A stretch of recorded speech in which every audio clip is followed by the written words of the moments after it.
Signori, buonasera. Vi prego di prendere posto e comincio con chiedere scusa per questi 20 minuti di ritardo dovuti a un disguido per ritardato arrivo.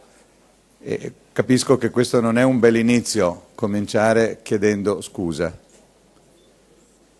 Facciamo innanzitutto una verifica se funziona la traduzione e quindi io posso continuare. Grazie.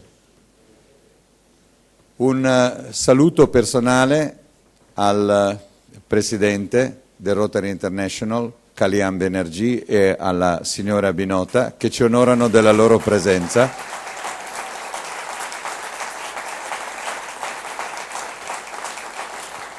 Un saluto al past Presidente Louis Jai, che conosciamo molto bene per le sue esperienze europee, e al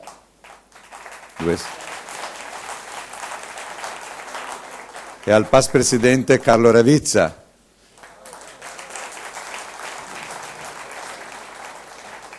che come qualificato rappresentante di questo distretto gioca in casa, e al past Presidente e trustee della Rotary Foundation, Don D.K. Lee, come lo chiamiamo per semplicità,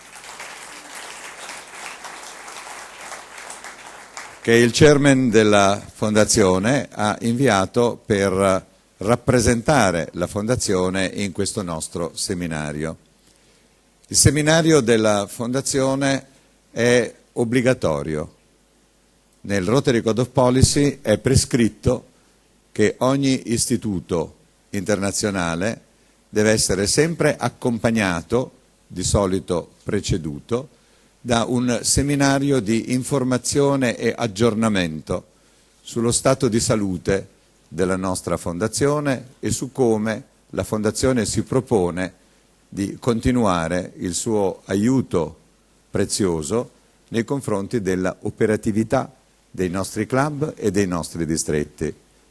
Ecco perché questo seminario precede di poche ore l'avvio del nostro Institute, che avrà inizio questa stessa serata. Il seminario ha un suo chairman che io presento, il past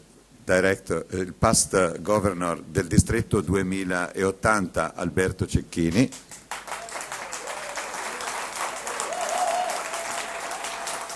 capisco che Alberto è molto popolare e questo mi fa piacere, vuol dire che la scelta è stata fatta con una certa intenzione, e avrà nel suo svolgimento, questo seminario, diversi partecipanti che verranno appunto introdotti dal chairman di questo seminario. Qual è la vera sfida davanti agli occhi dei rotariani per i prossimi 10 anni? Voglio essere un po' più generoso del piano strategico. La sfida che noi dovremo affrontare è far diventare nostro, quindi possedere, il progetto che era una volta chiamato piano strategico, che adesso chiamiamo piano operativo, che vuol vedere i club più integrati nel lavoro contestuale della Fondazione, che si chiama Vision, che si chiama Future Vision. Questa sarà la sfida alla quale i distretti e i club sono chiamati a prepararsi per il 1° luglio 2013. È evidente che il prossimo anno sarà l'anno della grande preparazione e sarà l'anno nella quale i nostri distretti e i nostri club saranno chiamati a svolgere tutto il lavoro di preparazione, di qualificazione, di apprendimento, di certificazione dei nostri club, perché alla sfida del 1° luglio bisogna arrivare preparati nel 2013. Il vero scopo di questo seminario è di dare un aggiornamento sui programmi della Fondazione, le famose 6 aree prioritarie, di dare un aggiornamento sul nostro grande progetto che sta diventando sempre più importante per noi man mano che passa il tempo e man mano che ci avviciniamo a dei risultati concreti che chiamiamo Polio Plus, ma soprattutto noi dovremo concentrarci su questa grande sfida che è l'adozione del Future Vision in tutti i nostri distretti e in tutti i nostri club. Io auguro buon lavoro a questo seminario, mi metto lì davanti e ascolto e passo in questo momento la parola al chairman Alberto Cecchini. Grazie. Elio.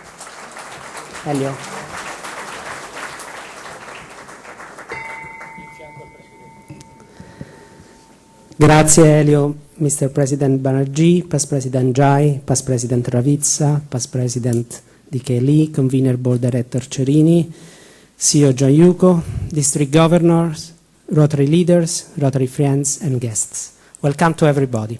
It's an honor and a privilege to be asked to chair the Rotary Foundation Seminar here in Milan. Let me briefly introduce the contents of the seminar. Past President and Vice Rotary Foundation Chair DK Lee will address us with the updated situation of our foundation and specifically on priorities and areas of focus. Regional Rotary Foundation Gianni Iandolo will provide a general overview of European outcomes. Ms. Linda Mueller is a world expert on and leader of the Global Polio Eradication Initiative. She's heading the entire external relations aspects of the partnership and will update us on the campaign progress. Professor Bruce Aylward, who should have attended this meeting, is in Nigeria taking part in a strategic meeting of the key polio expert advisory group that has been rescheduled due to a terroristic attack and explosion at the WHO offices in Abuja, in Nigeria. We are going to conclude with a roundtable about the Future Vision Plan. 4 distinguished Rotarians, 2 representatives of pilot districts, and the other 2 of non-pilot districts will help us to understand how pilot districts are benefiting from the new model and how non-pilot districts could afford the implementation of the program in the next future. And now I invite Past President DK Lee to head the podium and to present the Rotary Foundation priorities.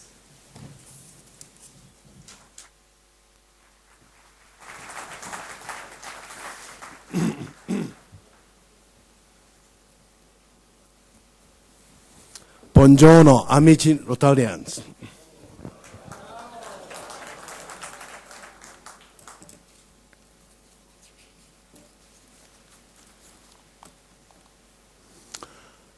I'm here with you today to talk about the 6 areas of focus. But I want to start by beginning with the mission of the Rotary Foundation. This was adopted by the trustee several years ago and endorsed by the Council on Legislation. The key for me is to understand that the Rotary Foundation, our Rotary Foundation, exists to enable Rotarians to carry out the work of Rotary. Slide 4, okay? The Rotary Foundation 6 area of focus reflect service, interest, and activity of Rotary clubs worldwide. They were endorsed by the Council on Legislation and adopted by the RI Board as part of the overall RI strategic plan. Number 1, peace and conflict prevention and resolution. Second, disease prevention and treatment. Third one, water and sanitation. Fourth, maternal and child health. Fifth, basic education and literacy.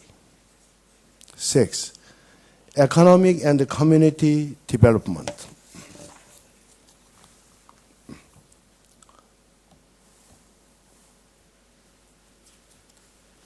Why are these important?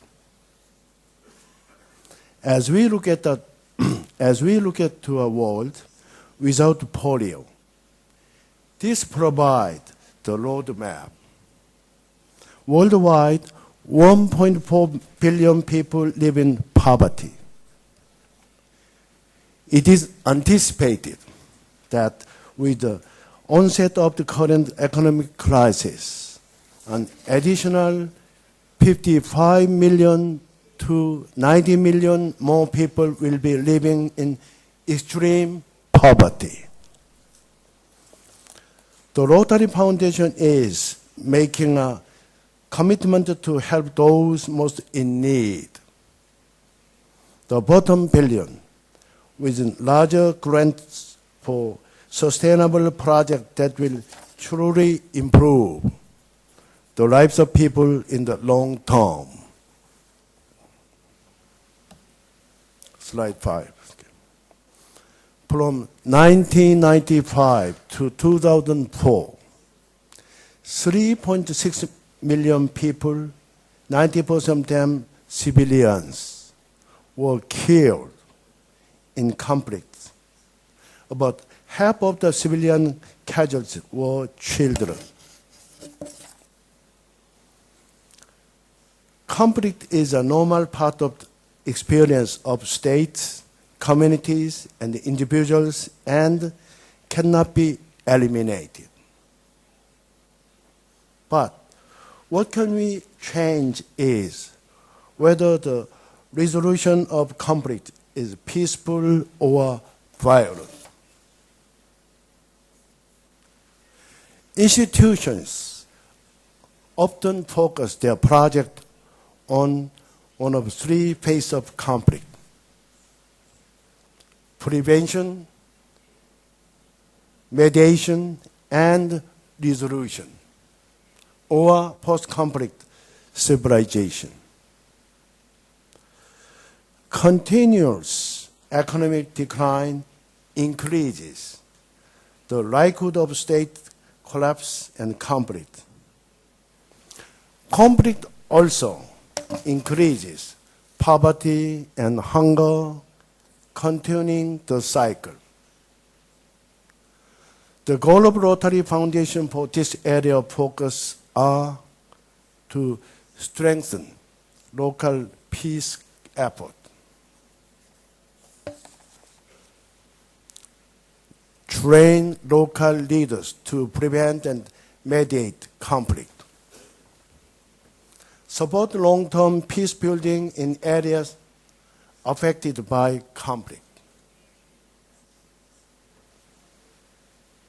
assist vulnerable population affected by conflict,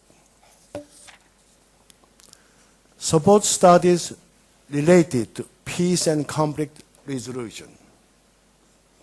Here you see a project sponsored by 15 Rotary clubs in Canada who teamed up to support the Pact Urban Peace Program. This program seeks to provide an alternative to the traditional juvenile court system through restorative justice, mentoring, coaching, and life skill programs. Slide 6. Infectious diseases are the leading killers of people living in poverty. Sub-Saharan Africa has 24% of the global disease burden, but only 3% of the world's health care. Nearly all of 14 to 17 million children and adults who die each year from an infectious disease live in developing countries.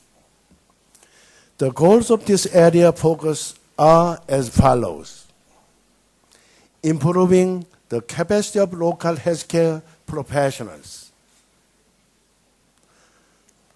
combating the spread of HIV and AIDS, malaria, and other major diseases, enhancing the health infrastructure of local communities,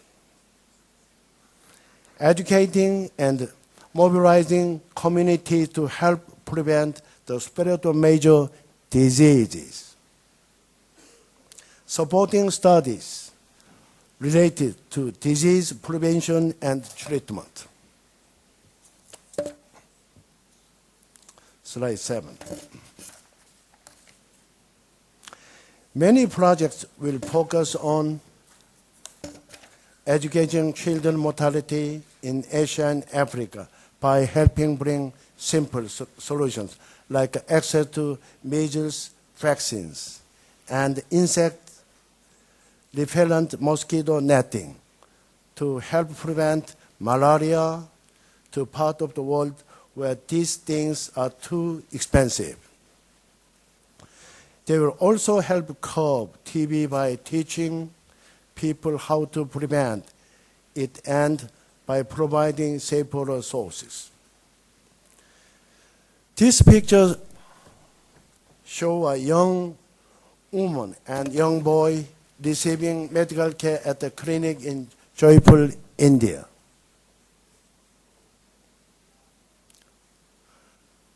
Kofi Annan, former Secretary General of the United Nations, once said,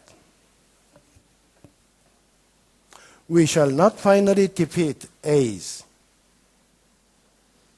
tuberculosis, malaria, or any of the other infectious disease that plague the developing world until we have also won the battle for safe drinking water, sanitation, and basic health care."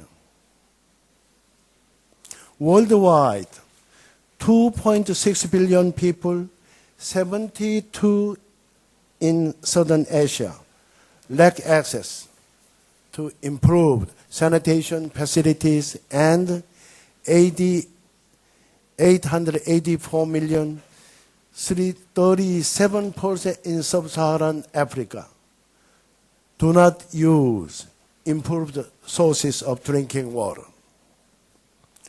This year, 2.2 million children will die from diarrhea and related disease. The dual focus of clean water and sanitation must be taken on together by Rotarians. When people have access to clean water, they have better health. Sanitation facilities lead to less spread of diseases. Hygiene education leads to disease prevention. The goal of this area of focus are as follows: increasing equitable community access to safe drinking water and basic sanitation, strengthening the ability of communities to develop and maintaining sustainable water and sanitation systems, educating communities about safe water, sanitation, and hygiene, supporting studies related to water and sanitation.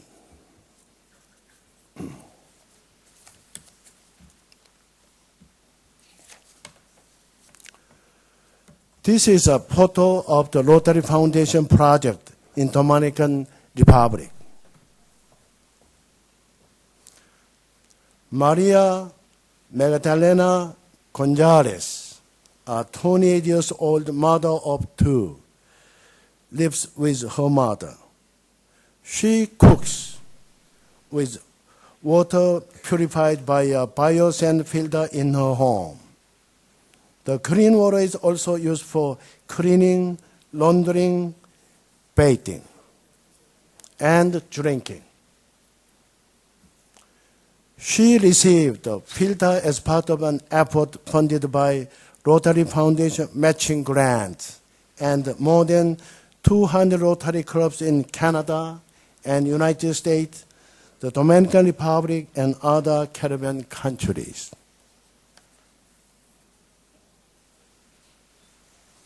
Mr. Ban Ki-moon, the current Secretary General of the United Nations from Korea, said, "Today, maternal mortality is the slowest moving target of the old Millennium Development Goals, and that is an outrage. Together, let us make maternal health the priority must be, in the 21st century, no woman should have to give her life to give life. According to the World Health Organization, 536,000 women and girls die every year as a result of complications during pregnancy, childbirth, or 6 weeks following delivery, a rate of more than 1 per minute. For every woman who dies, an additional 20 to 30 will have short and long-term disabilities. Pregnancy and childbirth are the leading cause of death and disability for women in developing countries. We are determined to save more lives by providing women with better facility in which to deliver their children. If we can prevent complication and effectively treat the effect of childbirth, then more women will be alive to raise their children. By training nurses and midwives, women and children will benefit from the improved health that comes with this, including greater access to routine immunizations and important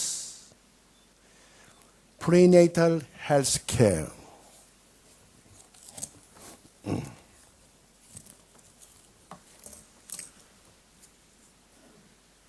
The goals for this area of focus are as follows: reducing the mortality rate for children under the age of 5, reducing maternal mortality rate, improving access to essential medical service, and train healthcare providers for mothers and their children. Supporting studies related to maternal and child health. Maternal and child health is extremely important to me.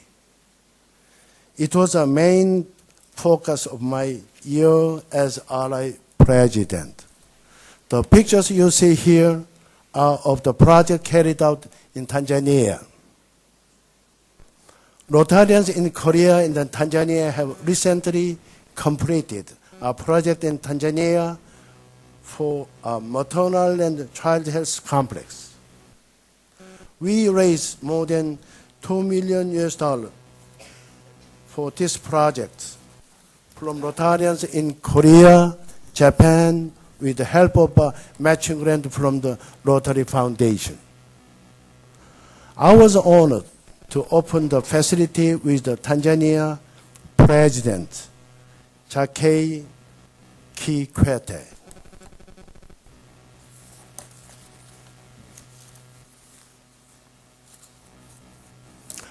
Worldwide, 75 million children, 41 million of them girls, do not have access to basic education. It is not just children who are held back by lack of access to basic education and literacy. More than 1 in 4 adults cannot read or write. 66% of them are women.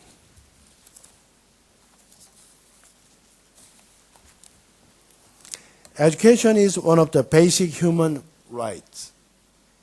However, access to that right is severely limited for many children and adults by factors that are out of their control.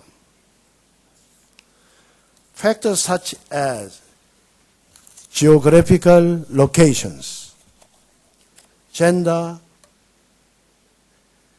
ethnicity, societal standing, and language all contribute to children's and adults' access to education.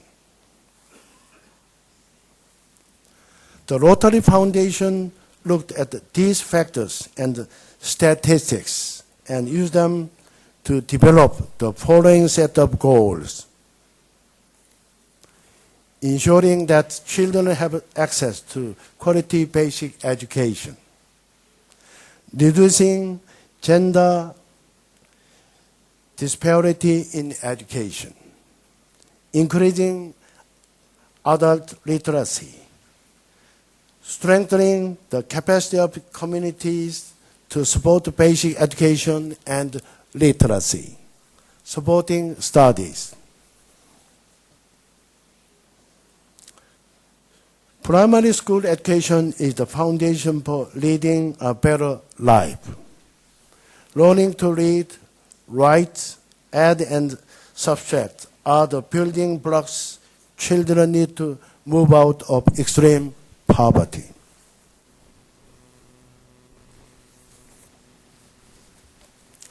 Here we see preschooler Sam Kelly Swear dancing for his classmate at the Sisele Kule preschool. Rotarians donated school supplies, sleeping mat, kitchen, utensils, teacher training, books, toys, and gardening tools. It's one of the 16 other preschools that give families affected by AIDS and alternative solution to cost prohibitive orphanages. Rotary is committed to alleviate poverty through microfinance, institutions, and vocational training programs. This type of development will elevate the daily life of individuals by building better infrastructure. An individual who receives a microfinance loan may be able to build up their own rug weaving business, much like a person who participates in a vocational training program for nursing will be able to better serve their community while supporting themselves.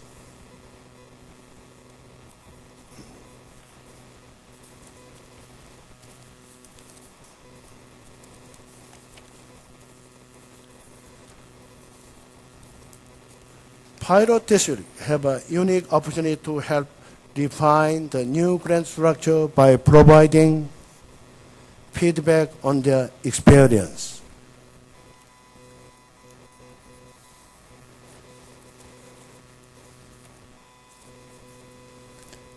In closing, I thank all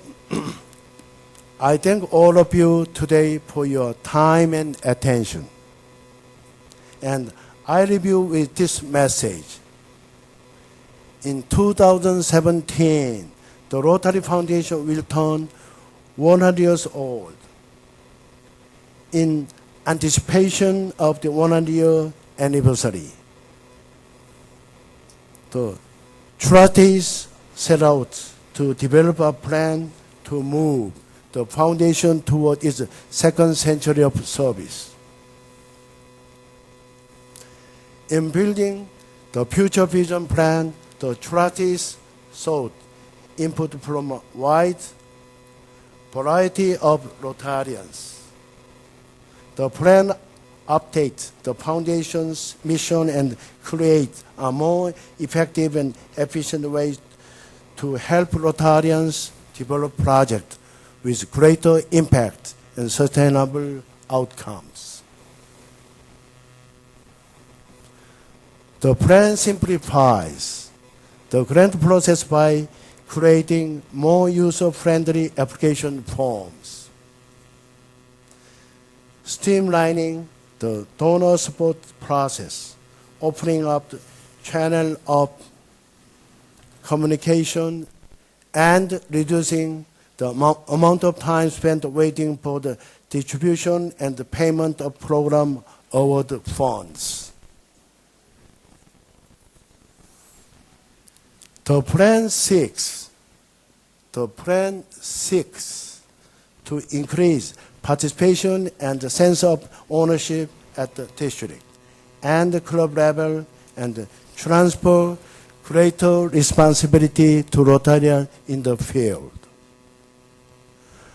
I encourage you all to learn as much as you can about it as we prepare for the worldwide launch in 2013-2014. Thank you. Grazie.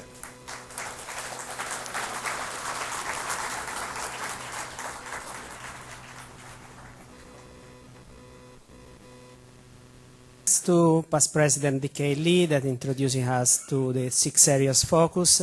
And now please welcome to the podium Regional Rotary Foundation Coordinator Gianni Iandolo, who will speak about Rotary Foundation outcomes in Europe. President Kalian and Lady Binota, good evening. Thank you for being here with us.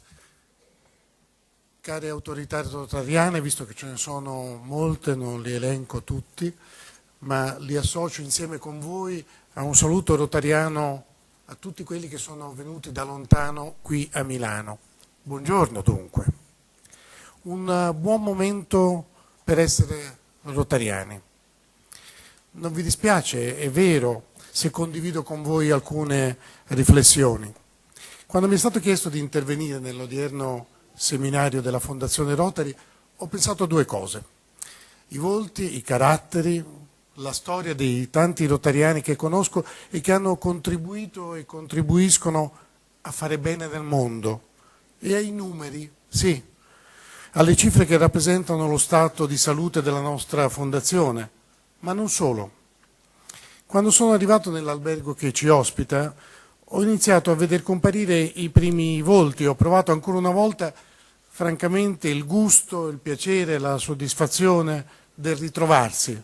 Francesi, portoghesi, tedeschi, austriaci, spagnoli, rumeni, olandesi, italiani, tanto diversi, ma uniti allo stesso tempo da interessi comuni, da comuni valori e da comuni preoccupazioni. Siamo orgogliosi, c'è poco da dire, del nostro essere cittadini senza passaporti, un'armata senza fucili, uniti da qualcosa di più che la semplice appartenenza all'associazione.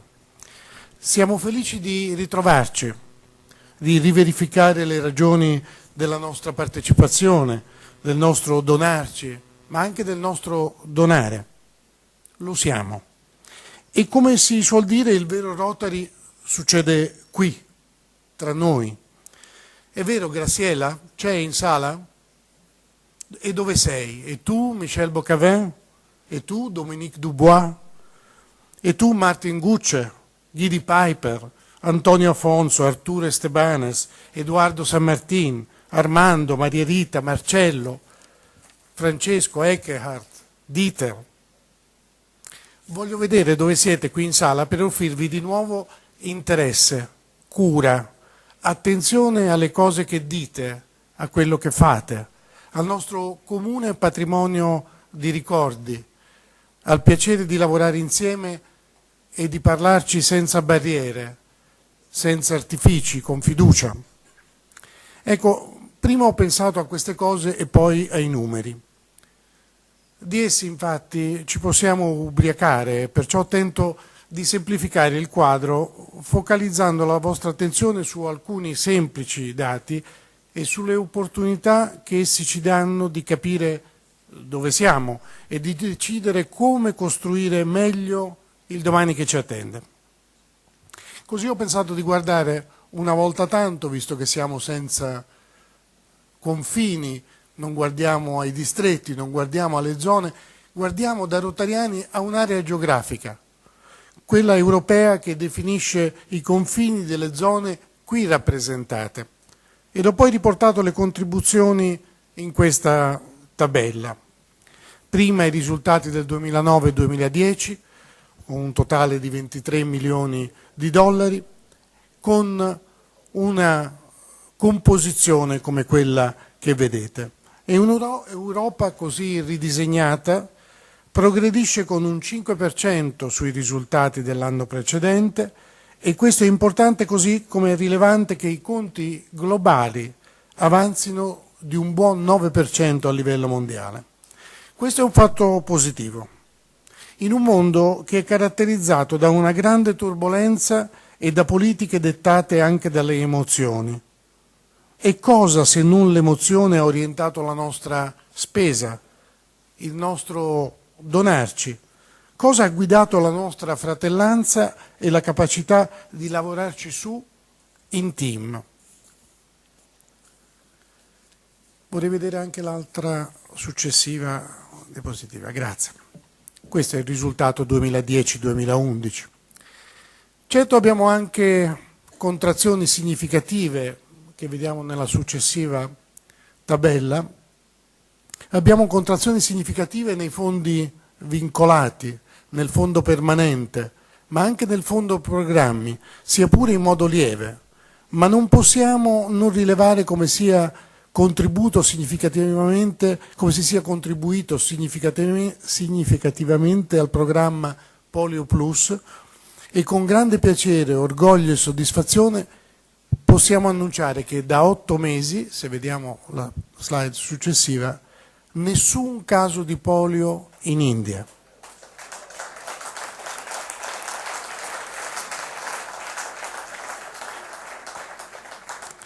E dobbiamo essere orgogliosi del fatto che nell'ambito della sfida di 200 milioni di dollari abbiamo dimostrato ancora una volta di saper fare i conti, di saper individuare, di saper scegliere e fare delle scelte consapevoli.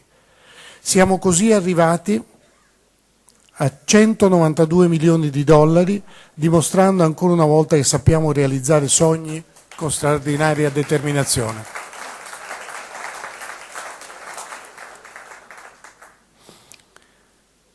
È un buon momento per essere rotariani. È un buon momento per contribuire a fare bene in un mondo libero dalla polio, che è e rimane la nostra prima strategia operativa. Perché il mondo oggi più che mai ha bisogno di noi. Quando i tempi diventano difficili, ed è per tutti l'ora in cui la chiamata a servire diventa più concreta che mai. È quindi il momento di porsi delle domande, di comprendere non solo il perché delle variazioni, anche forti nella contribuzione ai diversi programmi, ma è anche il momento in cui la nostra forza deve realizzarsi.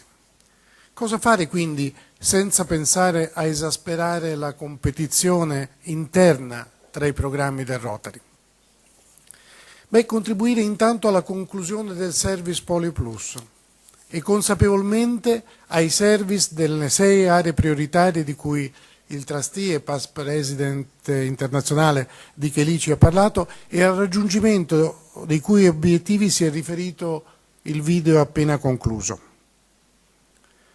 E se posso proseguire nelle ricette tipiche di ogni buon cuoco italiano, esprimo il convincimento che i sogni e la speranza, in una società che ne è sempre più sprovvista, abbiano bisogno della forza e del supporto della nostra fondazione per realizzarsi pienamente. Portare la gente insieme e farla collaborare per far sì che le cose funzionino. È questo quello che serve, liberando energie e stimolando le potenzialità ancora non espresse.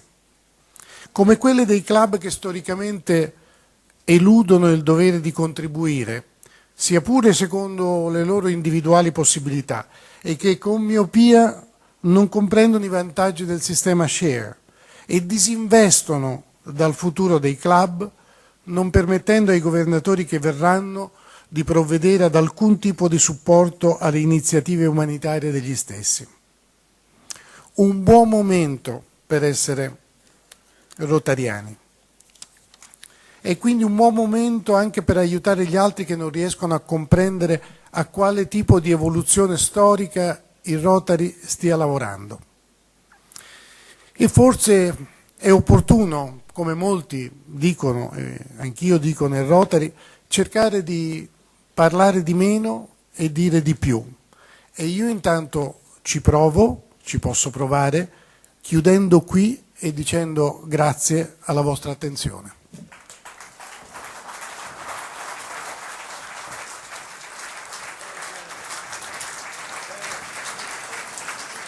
Thank you, Gianni.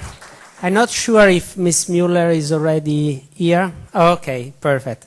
So after the outcomes of the European areas presented by Gianni Iandolo, as you all perfectly know, polio remains our #1 priority. Gianni already said that we are over $192 million raised by Rotarians. But are we really this close to ending polio? Ms. Linda Mueller, WHO representatives, will brief us on the current issues and the future steps of the campaign.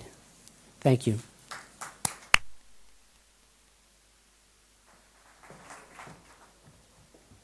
Buongiorno, Rotary.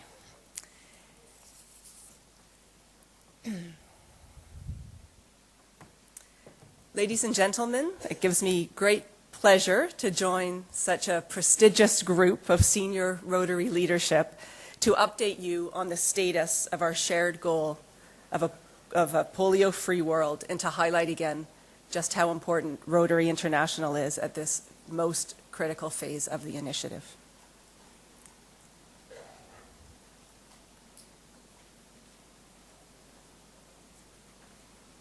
I may need some help with my clicker.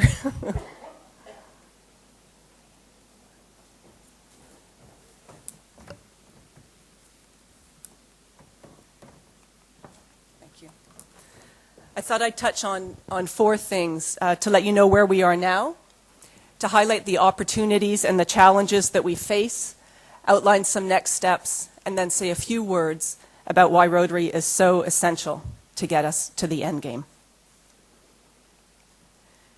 Here's where we are as of Wednesday of this week. As at 12 October 2010, the world reported 716 cases of wild polio.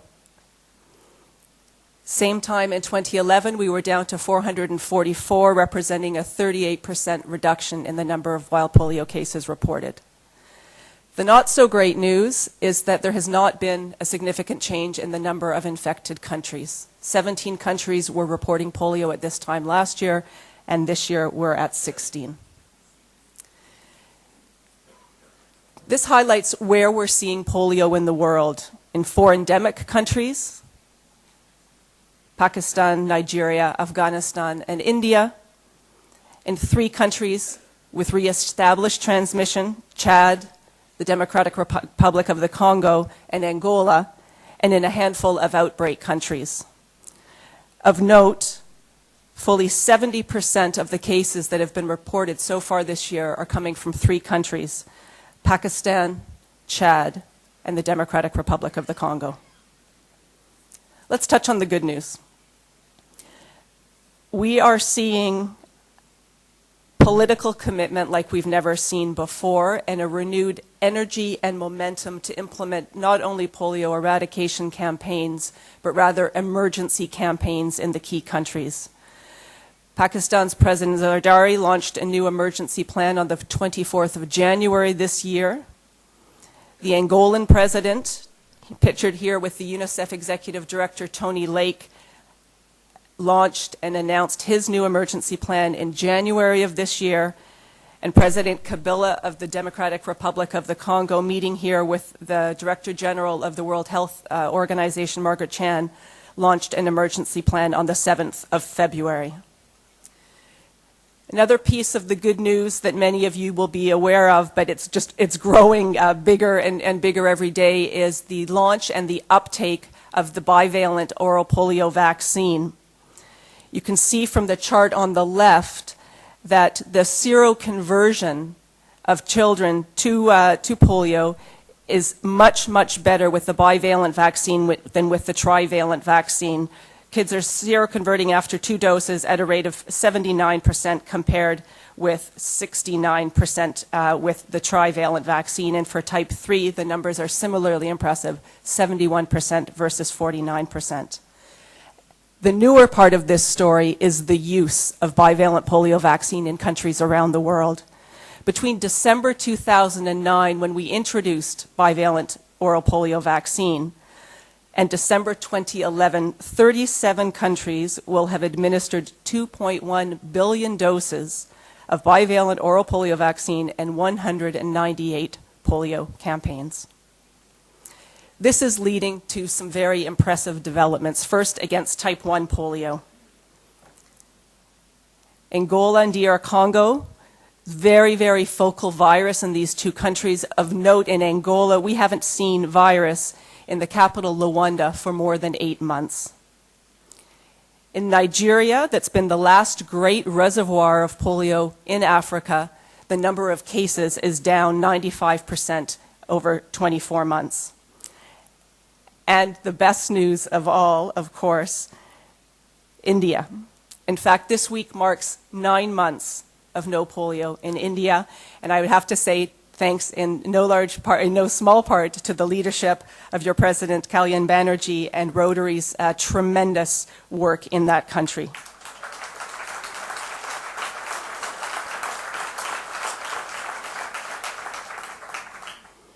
Northern India can be the perfect storm when it comes to thwarting polio eradication. There are more children packed into a smaller area than in any other polio-infected place on the planet. Every month, 500,000 children are born in the key states of Uttar Pradesh and Bihar. 500,000 children every month. Sanitation can be terrible, resulting in perhaps the highest force of poliovirus infection in the world. And as a result, the polio vaccine has worked only half as well in India as in other parts of the world. But thanks to a combination of smart technology, smart people, and smart investments, India is showing the world that polio can be eradicated anywhere. When we look at type 3 polio, the second type of polio that is left in the world, what we see today is that we have the smallest number of type 3 infected areas and the lowest number of cases in history. Right now, there are only 5 countries reporting type 3 polio, all of them in Africa, with 2 cases this year in Pakistan. Type 3 represents just 13% of the cases that we're seeing globally. This is a graphic of the steep decline in type 3 cases, most notably from 2009 to 2010, continuing now into 2011. So our opportunities, clearly maintaining polio-free status in India, keeping Angola polio-free, and consolidating the gains that we're seeing in type 3 polio. The trick is going to be getting northern Nigeria and the Pakistan programs back on track and stopping the current outbreaks in Africa. The challenges that we face are as follows. In Africa, the immediate risks are 2: national and international spread from northwest Nigeria and east and southern Chad, and tackling the persistent outbreaks that we're seeing in West Kenya, eastern DRC, and in Côte d'Ivoire. The day-to-day risks in Africa. This is a car on a way in May, a picture taken by one of our team members in the Democratic Republic of the Congo of a WHO vehicle on the way to Kimvulu to investigate a polio outbreak there. You can see the road's not very good. It got worse. They stopped. They needed help to move that WHO vehicle. They had local villagers help. But in fact, it was not possible. We lost that car in the mud on the way to Kimvulu. To me, these pictures illustrate the very daunting circumstances that our teams are working in the effort to stop this disease. In Asia, then,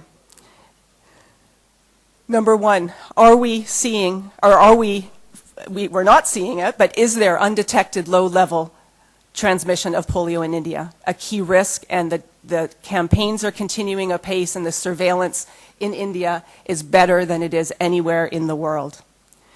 In Pakistan, we're seeing national and international spread, most recently to China, which I'll talk about in a moment, and across the border to Afghanistan. And then the third risk in Asia is the insecure border areas between Pakistan and South Afghanistan. In China, many of you will have heard about the outbreak in China. We're seeing now 17 cases have been reported in individuals between 4 months and 30 years of age, and one death reported. It's in 3 prefectures in Western China, and the genetic sequencing tells us that this virus has come from Pakistan. And we have tracked how the virus could have got there, and there are clear known contacts with Pakistan along the Karakoram Highway. The response has been impressive, led by the Ministry of Health in China. We have had 400 Chinese CDC staff mobilized to the area. They have run 2 campaigns already, and there are 2 additional campaigns planned. They're also targeting an expanded age group, recognizing that some of the cases we're seeing are in adults. This is clearly getting the attention of the Chinese authorities and indeed the authorities in the entire region. One final risk that I wanted to highlight: on the 26th of August, the UN family suffered a terrible loss when a suicide bomber rammed into the United Nations House in Abuja, Nigeria. Many of you have been to this facility, I would imagine, in your travels to Nigeria. 23 individuals lost their life in this terrorist attack, including 3 from the World Health Organization and 2 from UNICEF. Bruce Aylward, the leader of the Polio Eradication Initiative, whom almost all of you know, had hoped to be with you today. He is instead in Nigeria, participating in a meeting of the Expert Review Committee on Polio Eradication, a meeting that was to have taken place last month, almost immediately after the suicide attack.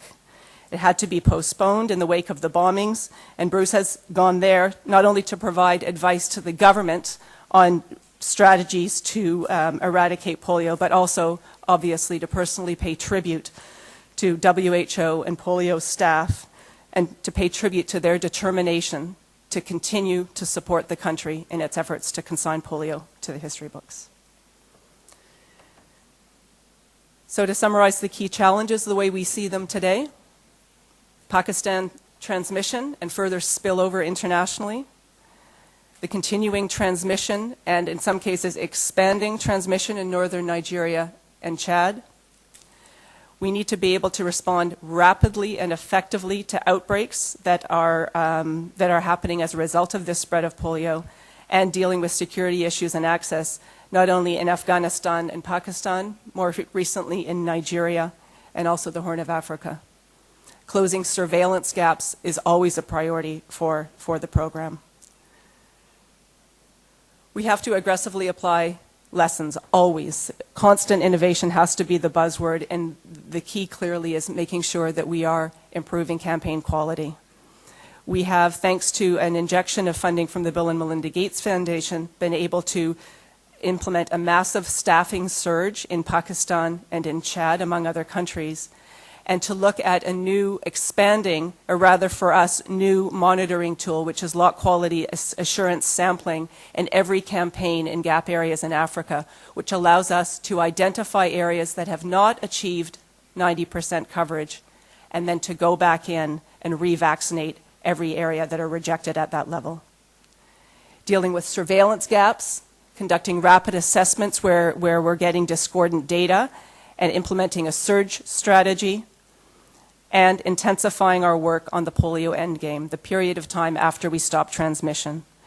What we're proposing now, and we'll be talking to our key partners next week in Geneva, including Rotary, of course, in Geneva about, and then later with a broader group of donors, is a plan to tackle post-eradication risks in parallel with eradication activities in order to speed up our ability to achieve certification of eradication. I couldn't come up here without a word on the financing risks. Looking right now at a funding gap for 2011-2012 of fully $535 million US, we need the donors to stay with us. We won't get this done without this $535 million, and Rotary's role here is critical. I have had the privilege of working with many of you and your national advocacy advisors to encourage European donors to continue and to increase their contributions to polio. I think this zone is home to Luxembourg, which has traditionally been our highest per capita donor to the Global Polio Eradication Initiative, although I was informed last week that Luxembourg has now been unseated by Monaco, who has that honor. France, and I think we have some senior French Rotarians here, joined the initiative as part of a G8 commitment to polio eradication.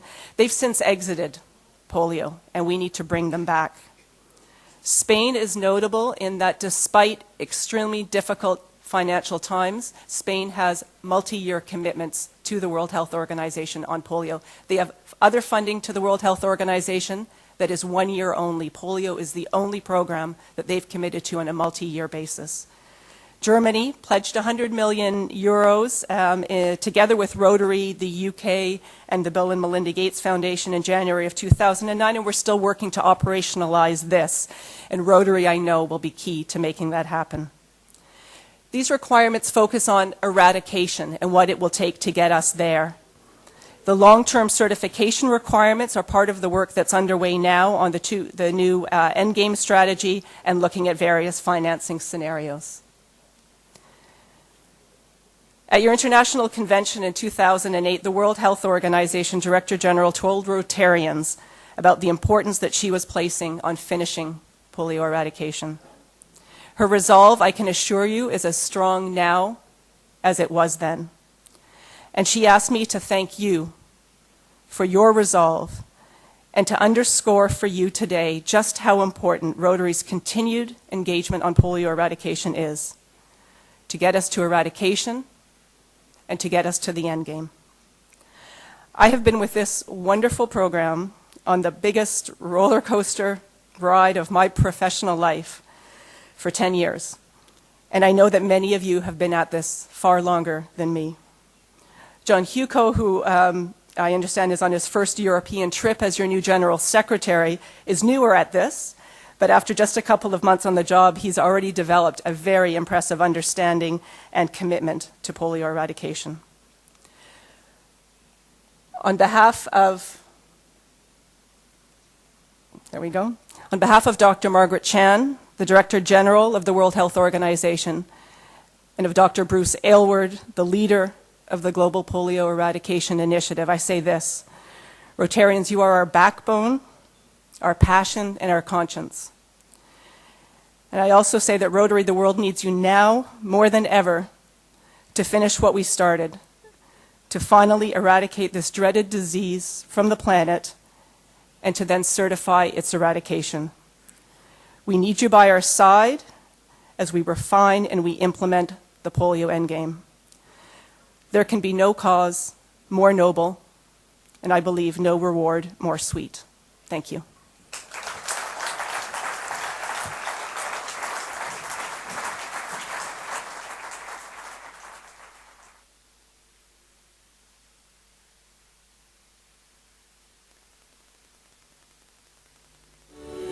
We are this close. We are this close. To direct more deaths.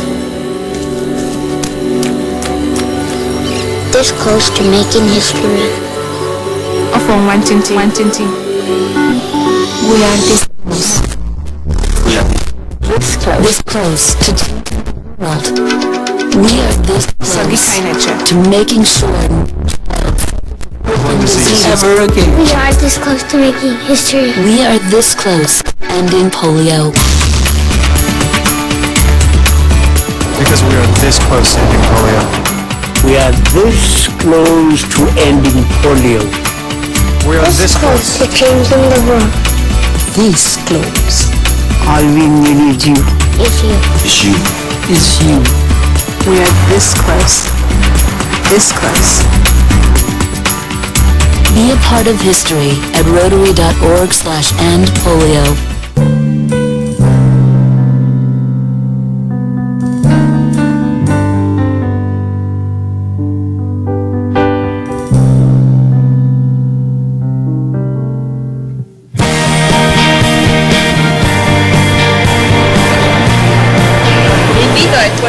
costa veramente pochissimo, costa 66 centesimi il vaccino, quindi con pochissimo possiamo salvare delle vite umane e regalare un futuro felice a chi non ha avuto la nostra stessa fortuna, e quindi basta poco così, pensaci. Ciao.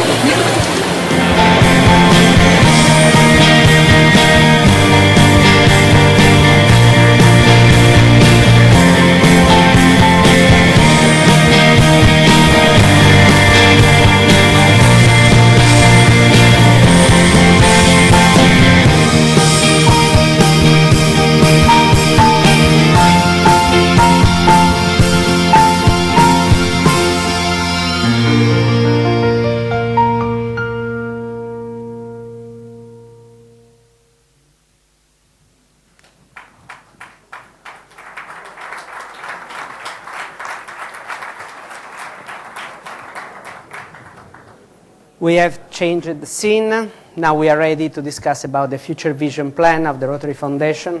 A warm welcome to our panelist, Jean-Michel Becaven, Regional Rotary Foundation Coordinator from France, Holger Knack from Germany, my colleague as training leader in San Diego from a non-pilot district, Urs Herzog from Switzerland, District Rotary Foundation Coordinator, and Silvio Piccioni from Italy, District Governor-elect from District 2018.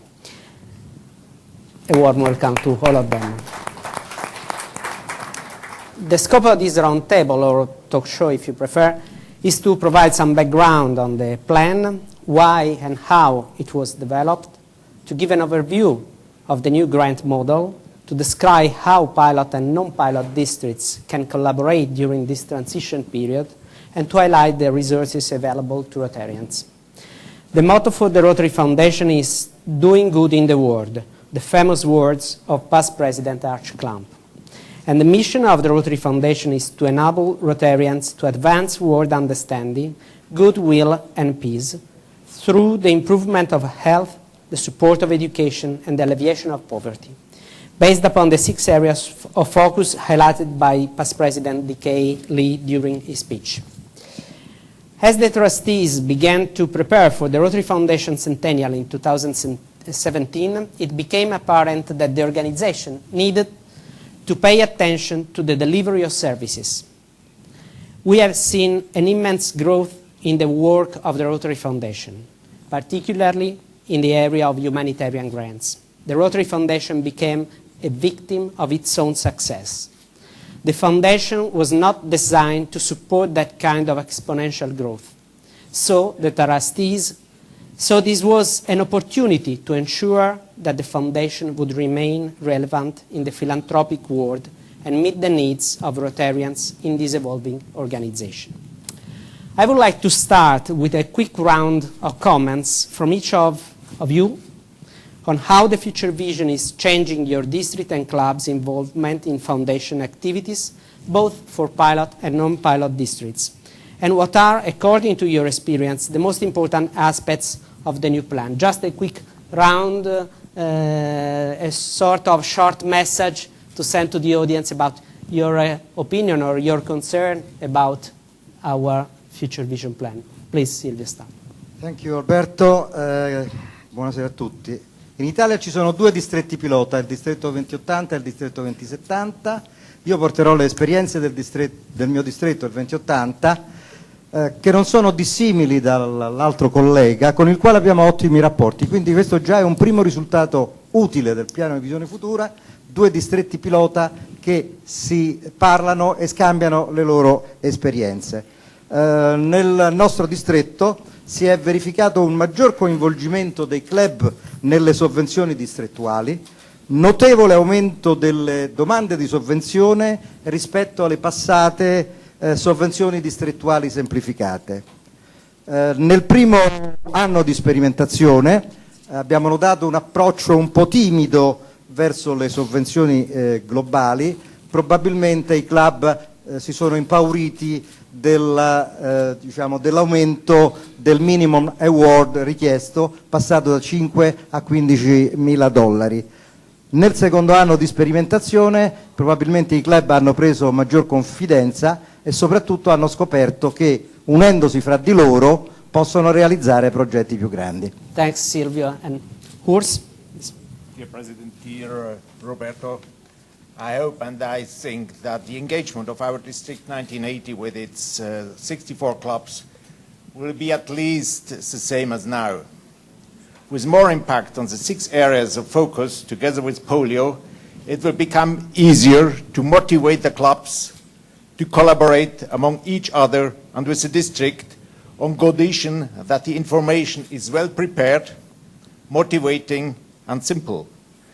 The most important aspect is the focus on the 6 important area of focus, which guarantees a greater independence to the district and shorter ways of decisions. Thanks, Urs. Jean-Michel? Oui. Alors pour moi, les aspects les plus importants du nouveau plan de la Fondation, c'est d'abord cette certification. Cette certification qui est à dédramatiser parce que ce n'est pas une certification ISO 9000 ou ISO 11000, c'est tout simplement un accord entre le club et le district, également un accord entre le district et la Fondation Rotary. Le deuxième point, je dirais, implication importante de l'équipe de district. Nous allons avoir des équipes de district Fondation Rotary plus importantes qu'auparavant et qui devront avoir une certaine technicité. Le troisième point, l'efficacité des dossiers. Nous avons fait nos premières subventions mondiales. Eh bien, grâce à l'informatique, on a pu faire ces dossiers en 4 mois, ce qui demandait avant beaucoup plus de temps. Et ça, c'est vraiment une amélioration certaine. Merci, Jean-Michel. Olga. Okay, thank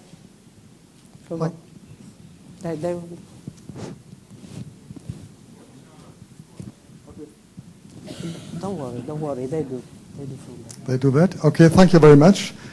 Okay, another thing, not only in Germany, is the number of clubs and also some PDGs, and that makes me really angry, that are mourning for the old foundation programs like GSE and their matching grants. And they disagreed with the Future Vision Plan. Main reason for that is they don't know anything about this new plan of the foundation. And here in this room there are many DGEs and many PDGs. And so please let us convincing the clubs and the PGEs to be engaged in the Future Vision Plan. So let's win the clubs to this plan. Thank you.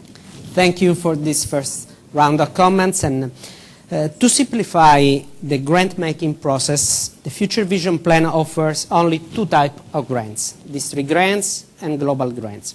Silvio, could you explain which kind of projects can be realized with district grants? Has your district got any advantage from the new model of district grant? Thank you, Alberto. Le sovvenzioni distrettuali finanziano progetti a carattere locale ed internazionale rientranti nella mission della Fondazione Rotary che abbiamo visto prima. Sono gestite direttamente dai distretti sotto la responsabilità dei distretti stessi, che possono chiederle una sola volta l'anno per un ammontare non superiore al 50% dei FOD di pertinenza dell'anno di utilizzo. Le sovvenzioni globali invece finanziano esclusivamente progetti a carattere internazionale per attività che rientrano nelle 6 aree di intervento, le focus area che abbiamo visto prima, stabilite dalla Fondazione. Le domande possono essere inoltrate in qualunque momento dell'anno. È stata così abolita quella scadenza del 31 marzo che tanti problemi ha dato in passato con i vecchi matching grants. Quando arrivavamo al 31 marzo avevamo la domanda pronta, non eravamo in grado di inoltrarla, il giorno dopo era tutto scaduto e dovevamo aspettare il 1° luglio, ritirare le nuove firme eccetera per presentare una nuova domanda. La Fondazione continua a concedere una parificazione di $0,5 per ogni dollaro versato in contanti dagli sponsor e di $1 per ogni dollaro proveniente dai FOD del distretto. L'importo minimo del contributo della Fondazione è stato portato a $15.000 per aumentare il livello di qualità dei progetti, per fare progetti più visibili, per migliorare la visibilità del Rotary e più incisivi nella comunità locale. Vantaggi nella gestione delle sovvenzioni distrettuali, mi ha chiesto Alberto. Innanzitutto più fondi a disposizione, abbiamo il 50% dei FOD invece del 20% delle vecchie sovvenzioni distrettuali semplificate. Semplicità nelle procedure. Per fare la domanda di sovvenzione distrettuale basta riempire un foglio con i nomi dei club, una breve descrizione del progetto e l'importo richiesto, nient'altro. Dopo 3 giorni, 4 giorni il servizio di Evanston dà subito la risposta. Quindi rapidità di decisione da parte dei servizi centralizzati. Massima semplicità nella rendicontazione. Quando il distretto ha erogato tutte le sovvenzioni ai singoli richiedenti, è sufficiente che il distretto invii ad Evanston lo stesso prospetto draft della domanda indicando l'importo erogato ed è finito, arriva la chiusura della sovvenzione. Ovviamente dopo il distretto deve seguire che i club realizzino i progetti e rendicontino a loro volta al distretto, che è comunque responsabile della gestione di tutti i fondi. Grazie Silvia, thank you for these comments about your experience as a pilot district. One of the future vision plan goals is to focus Rotarian service efforts to increase global impact. Jean-Michel, how the new model helps this goal and which kind of projects can be realized through global grants?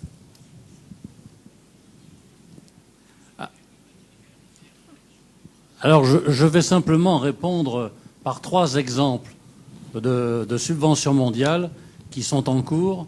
La première, c'est une subvention mondiale avec l'Inde, en Pondichéry, où il s'agit de l'équipement de mobilier scolaire, et pour un montant de $97,000. Le club qui a démarré, avec $5,000, a réussi à réunir suffisamment de fonds pour répondre à ce projet, donc, comme je vous disais, en 4 mois. Je trouve ça absolument extraordinaire. Le deuxième exemple que je donnerai, c'est un exemple de bourse. Nous avons reçu la première boursière dans le cadre d'une subvention mondiale à Aix-en-Provence. Cette boursière est déjà repartie parce que c'était il y a 1 an de ça. Et son projet a démarré le 10 août et le 15 septembre, elle rentrait en fac à l'université d'Aix-en-Provence, ce qui est quand même pas mal. Donc c'est un contrat entre 2 districts, un district américain pour le cas présent et le district 1760 qui était un district pilote. Et puis enfin, le 3e exemple que je donnerai, c'est un exemple d'équipe de formation professionnelle. Alors c'est un projet qui est en cours.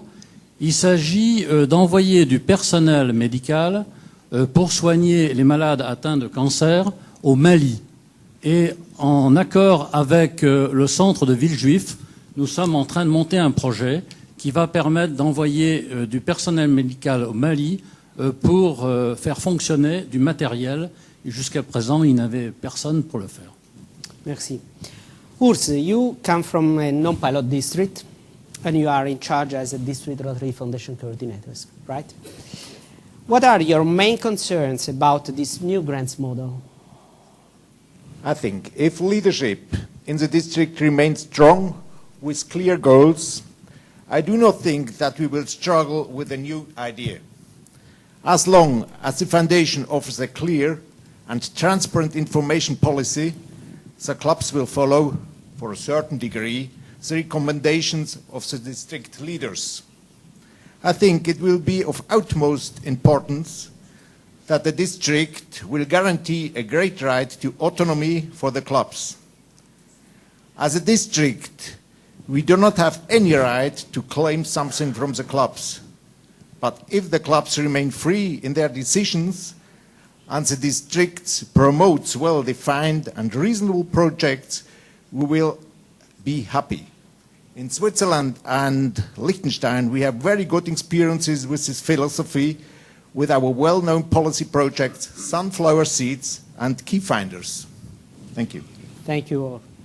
Holger, you are an experienced training leader, so you face the difficulties to motivate DGEs and prepare them to take their responsibilities. How could a club be helped to fix its goal? Could be the leadership plan be an adequate instrument to support the process of the plan implementation? Yes, the DGEs and the DGNs, the governor nominees, are the key persons for implementing this plan. We have to train them very well, and they have to understand the plan and how necessary it is for the Rotary Foundation. The clubs should know that there is a guide based on the club leadership plan. This guide for effective Rotary clubs is an instrument to help the clubs to evaluate the current status. The listed strategies in the different sections reflected different approaches to reach prearranged goals for each club and can adopt its own strategy according to circumstances. Thank you. Silvio, could tell us if your district had the possibility to carry out projects with non-pilot districts during this phase? If yes, was it a successful experience? Yes. In questa fase i partners delle sovvenzioni globali debbono appartenere solo a distretti pilota che possono realizzare iniziative anche in distretti non pilota finanziate da sovvenzioni distrettuali. Gli altri distretti non pilota possono realizzare progetti in distretti pilota assistiti da sovvenzioni distrettuali semplificate. Nel distretto 2080 sono stati realizzati diversi progetti in distretti non pilota attingendo alle sovvenzioni distrettuali. Anzi, ho notato che c'è una netta prevalenza dei progetti internazionali in distretti non pilota rispetto ai progetti locali. È tutto molto più facile e sbrigativo del matching grant perché gestiamo tutto nel distretto. Qualche esempio: abbiamo finanziato un impianto di forestazione in Madagascar, fornitura di attrezzature ad un ospedale egiziano, installazione di una cucina nella scuola di un villaggio in Kenya, impianto fotovoltaico in una scuola in Tanzania, un pozzo alimentato da energia pulita in Afghanistan, costruzione di un elettrodotto per alimentare un dispensario medico in Togo, impianto di irrigazione nel Malawi, tutto fatto con sovvenzioni distrettuali. Quindi il successo anche qui è grande perché possiamo realizzare semplicemente con le modalità previste dalle sovvenzioni distrettuali progetti anche al di fuori del distretto. Grazie Silvio. Urs, you told me that in your district many clubs used to apply for matching grants. Do you want to ask something about this topic to our pilot representatives? Yes. Is it still possible to submit a traditional matching grant application in the year 2012-2013? And secondly, will this matching grant be followed in the same manner as today? Jean-Michel, could you please answer to Urs? Bien sûr. Bien sûr, actuellement, nous sommes en 2012-2013. Le plan commencera le 1er juillet 2013. Donc en 2012-2013, il est très possible de monter encore des matching grants. Et j'espère dans le cadre des 6 domaines d'action de la Fondation Rotary. Yeah. And the second question, will this matching grant followed in the same manner as today? And go on as the following in the year 2013, the second half to 2013? Alors, ça sera suivi de la même façon en 2013, mais tout le monde sera au régime subvention mondiale, il n'y aura plus de matching grant à partir du 1er juillet 2013. Ok, merci. Holger. Lo staff della Fondazione Rotary aiuterà a chiudere rapidamente, collaborerà con i distretti che hanno ancora in corso matching grant non chiusi, avranno la collaborazione di Evanston per agevolare la chiusura delle operazioni ancora in corso. Grazie Silvio. Holger, have you any questions about pilot, non-pilot districts partnership? Yes, one question to the qualification process. Can the district add further requirements for the club's qualification? Silvio, could you please answer? Me again? I'm so busy tonight. You are the experience from the pilot districts. I distretti debbono essere qualificati per accedere sia alle sovvenzioni distrettuali sia alle sovvenzioni globali. I club debbono qualificarsi per richiedere le sovvenzioni globali e possono non essere qualificati per le distrettuali, a meno che il distretto non disponga altrimenti. Il processo di qualificazione è molto semplice. I presidenti delle commissioni distrettuali debbono partecipare ad attività di formazione. Per i distretti non pilota, questa attività di formazione che noi abbiamo ricevuto a San Diego in occasione dell'Assemblea internazionale 2010, i distretti non pilota riceveranno la formazione in occasione dell'Assemblea internazionale 2013. È poi necessario accettare e sottoscrivere il memorandum d'intesa, Memorandum of Understanding MOU, da parte del governatore eletto e dal foundation chair del distretto.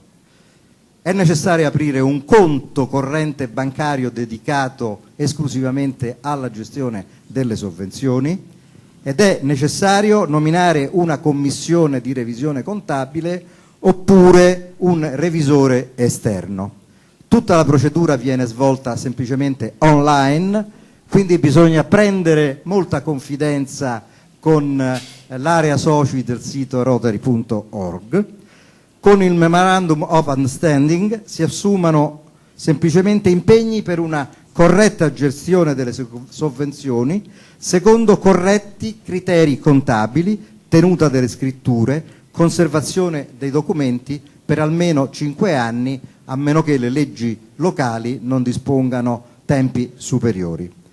La qualificazione dei club è gestita interamente dal distretto, almeno un rappresentante dei club deve partecipare a un seminario per la gestione delle sovvenzioni, il presidente in carica e il presidente eletto debbono firmare il Memorandum of Understanding in versione club diverso da quello del distretto, gli impegni da assumere sono sempre gli stessi, bisogna poi seguire che i club implementino le disposizioni del Memorandum of Understanding. Anche i club debbono gestire le sovvenzioni su un conto dedicato e tenere le scritture contabili e conservare i documenti. Grazie Silvio. Jean-Michel, what do you suggest to non-pilot districts in order to prepare themselves during this pilot period?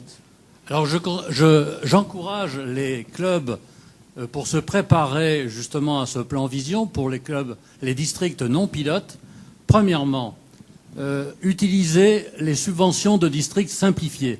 C'est un excellent exercice pour passer après aux subventions de district. Simplement, les subventions de district, l'écart qu'il y aura entre les subventions de district simplifiées et subventions de district, c'est qu'on aura la possibilité de soutenir des boursiers. La deuxième chose, c'est que dans les matching grants, eh bien, en tant que non-pilote, moi j'encourage les districts non-pilotes à faire référence aux 6 axes stratégiques. Il faut s'habituer dès maintenant à être dans les 6 axes stratégiques de telle manière que pour 2013, eh ben, ils seront prêts, il n'y aura pas grand-chose, le pas sera faible. Merci. Olga, any other questions? Yes, sorry about that. I'm often asked which are the difference for the GSE in the transition period as far as the pilot or non-pilot districts? Silvio, again. Allora, in questo periodo i distretti non pilota possono inviare un gruppo GSE ad un distretto pilota che può quindi accoglierli. Il distretto non pilota in questa fase può utilizzare il classico finanziamento del Fondo Mondiale riservato agli scambi gruppi di studio. Il distretto non pilota può inviare ugualmente una squadra scambi gruppi di studio in un distretto non pilota come avviene ora. I distretti pilota invece possono inviare una squadra di formazione professionale verso un distretto non in fase pilota utilizzando una sovvenzione distrettuale. Il distretto pilota può accogliere una squadra SGS da un distretto non pilota, inviata da un distretto non pilota. Grazie. Of course, would you like to add something, or is okay? C'est bon, ça. Okay. It's not possible with this roundtable to cover all the topics of the Future Vision Plan, but our idea was to give a flavor of how pilot and non-pilot districts are living this transition phase. There are many reference materials to assist pilot clubs and districts in being successful in this new grant structure.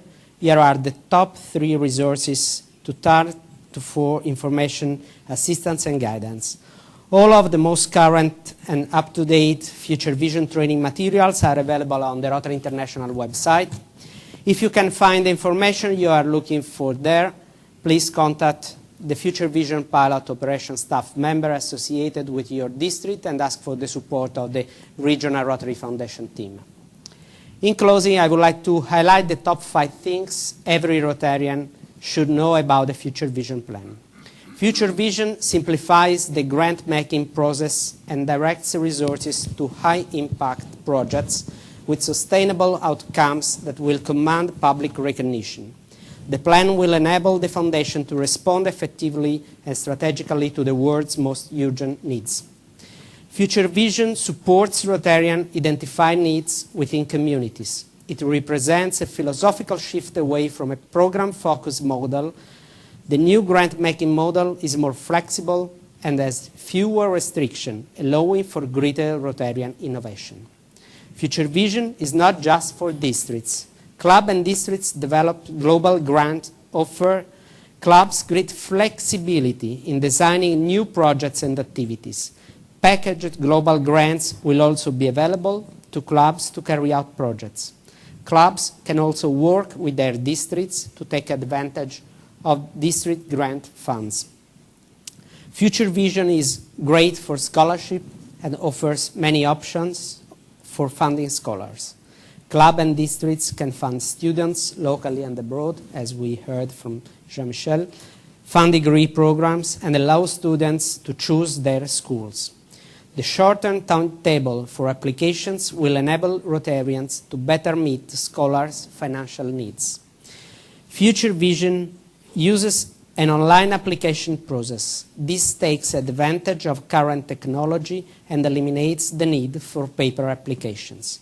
Rotarians will be able to submit grant information and signatures electronically, greatly reducing application processing times. My warmest thank you to all the panelists and to the audience. The scope of this seminar was to update you on the Foundation priorities and to keep you informed on Future Vision progress. As Paul Harris said, this is a changing world. We must be prepared to change with it. Thank you.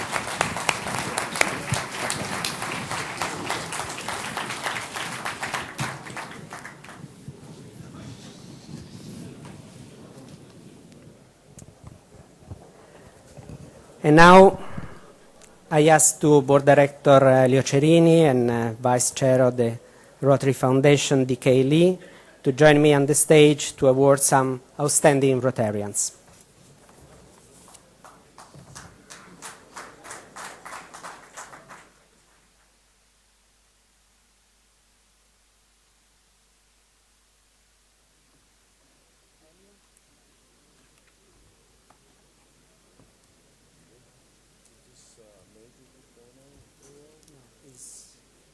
National Service Award for Polio Free World.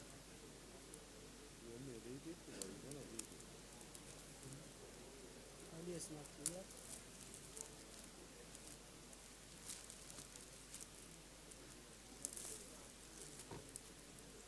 Okay. Philip Duncanson. Now I introduce the president. Elio, please come here to introduce our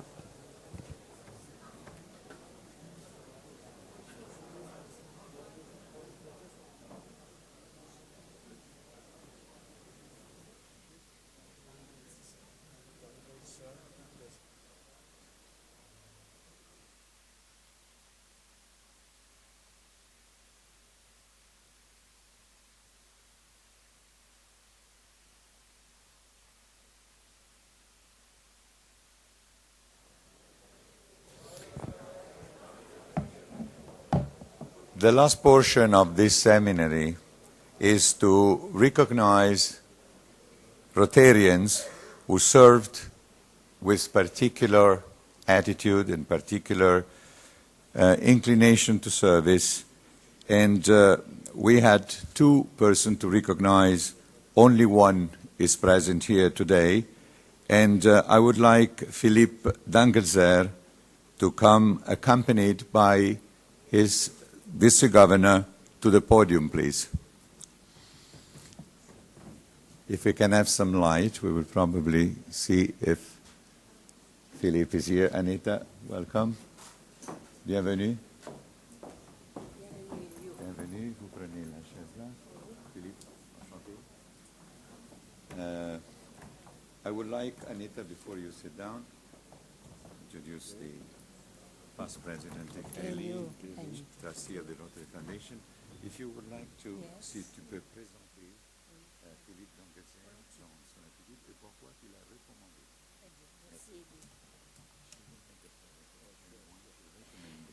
Chers amis rotariens, j'ai l'honneur et le plaisir ce soir de vous présenter un rotarien de mon district, du district 1680, France, Philippe Dangelzer, ici présent. Philippe Dangelzer, né le 25 août 1955, est directeur technique de la Société de traduction polyglotte et il a été président du directoire de l'European Translation Consortium, composé de 27 partenaires et actionnaires à travers toute l'Union européenne de 2004 à 2008. Cette activité professionnelle fort prenante ne l'empêche cependant pas de consacrer du temps, voire beaucoup de temps, au Rotary. Entré au club d'Ingwiller en 1998, il a exercé pendant 3 ans, de 1999 à 2003, les fonctions de secrétaire, chargé du bulletin et vice-président pour assurer la présidence en 2003-2004. Après sa présidence, il a rempli les fonctions de président de la Commission d'action internationale. Il a créé en 2003-2004 un club Interact dont il est encore aujourd'hui le responsable. Depuis qu'il a rejoint un tout nouveau club créé en 2008, celui de Brumat Strasbourg-Campagne, il exerce les fonctions de vice-président et responsable des actions internationales. Au niveau du district, il exerce depuis 2003 les fonctions de responsable du groupe d'appui aux santé fin. En 2010, sous mon gouvernorat, il a rempli les fonctions de secrétaire du district avec beaucoup de succès. Toutes ces actions prennent du temps et de l'énergie, mais pour Philippe, ce n'est pas encore suffisant. En effet, pour lui, il faut aller plus loin sur le terrain et il y est allé. En Inde, où a commencé son aventure amoureuse, comme il la nomme. Tout a commencé en 2004, avec des premiers contacts en tant que responsable eau. En 2005, les sollicitations pour participer à une campagne de vaccination sont tellement fortes qu'il décide de partir en Inde avec son épouse Marie-Louise, qui devait être présente ce soir, mais qui, malheureusement, est souffrante. Première affectation à Gras, pendant 5 jours. Chaque jour, 8 heures de vaccination, sans boire, sans manger, mais emporté par la fougue et la foi dans ce qu'il faisait. 1000 enfants ont été vaccinés ce premier jour par Philippe et Marie-Louise. Emballés par ce programme et tellement impliqués dans cette action qu'à leur retour en France, ils n'ont qu'une hâte et envie, repartir en Inde. Dès leur retour en France, Philippe se met en charge d'impliquer son club pour lever des fonds et soutenir cette action phare de la Fondation. Il a également mis le club Interact à contribution pour cette opération et depuis d'ailleurs, ce jeune club, contribue année après année à hauteur de $1000 pour le programme polio. Il intervient régulièrement lors des manifestations officielles du district et associe la presse pour signaler le lancement de la Journée mondiale de la lutte contre la polio. Depuis 2004, Philippe s'est rendu une 12aine de fois en Inde. Agra, Bareilly, New Delhi, Calcutta, Bombay et tout récemment, en août 2011, à Bharapur, dans l'État du Rajasthan. Ces déplacements sont toujours programmés afin de pouvoir participer au minimum 2-3 jours aux campagnes de vaccination nationales, soit nationales ou régionales.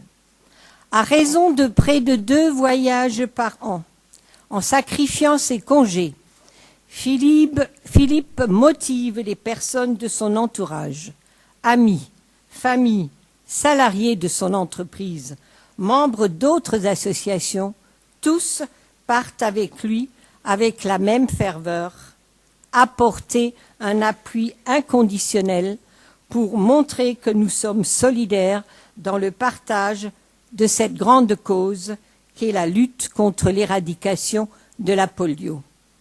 En 2011, et d'autres personnes avant moi l'ont dit ce soir, l'Inde n'a pour l'instant enregistré aucun cas de polio, le meilleur résultat des pays endémiques, ce qui est très encourageant et conforte tous les efforts faits au niveau des clubs et des volontaires sur le terrain.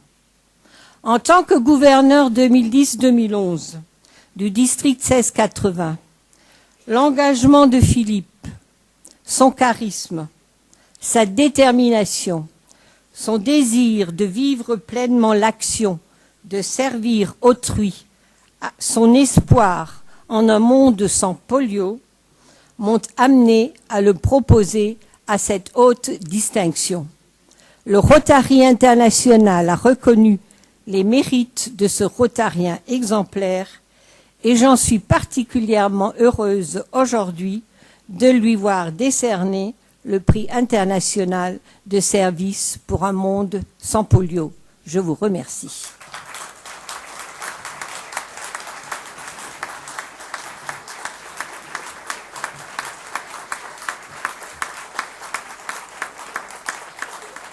Thank you, Past District Governor Anita. Thank you for your presentation of an excellent Rotarian that should provide to many of us a good example to follow. And thank you for having brought here to this institute our friend Philippe Dangazer. In recognition of significant active personal service towards the goal of polio eradication, to Rotarian Philippe Dangazer, the International Service Award of the Rotary Foundation for a Polio-Free World, delivered by Trustee D.K. Lee, past President of Rotary International.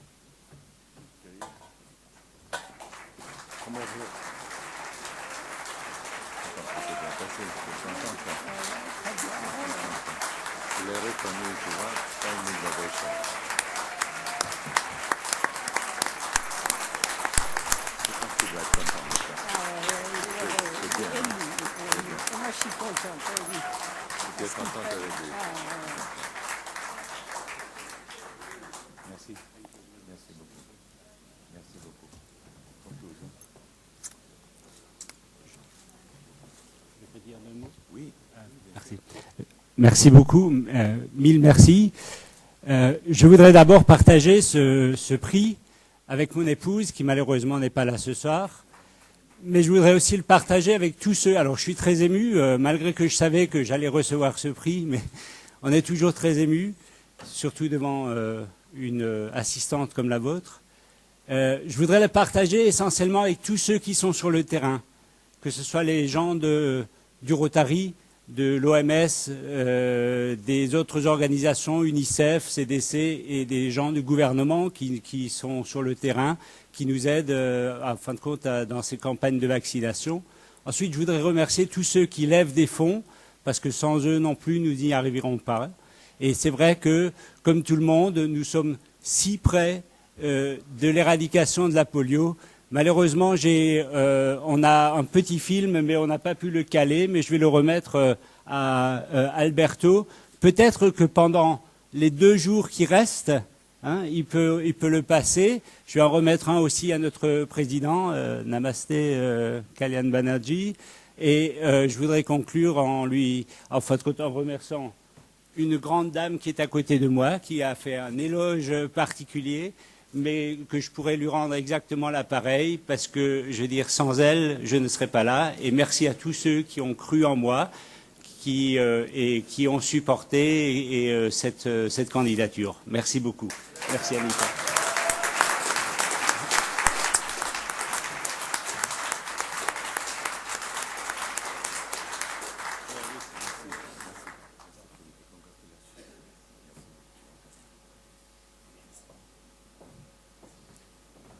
This concludes our seminar, and I have to remember that we will be back in this room at 5 o'clock sharp.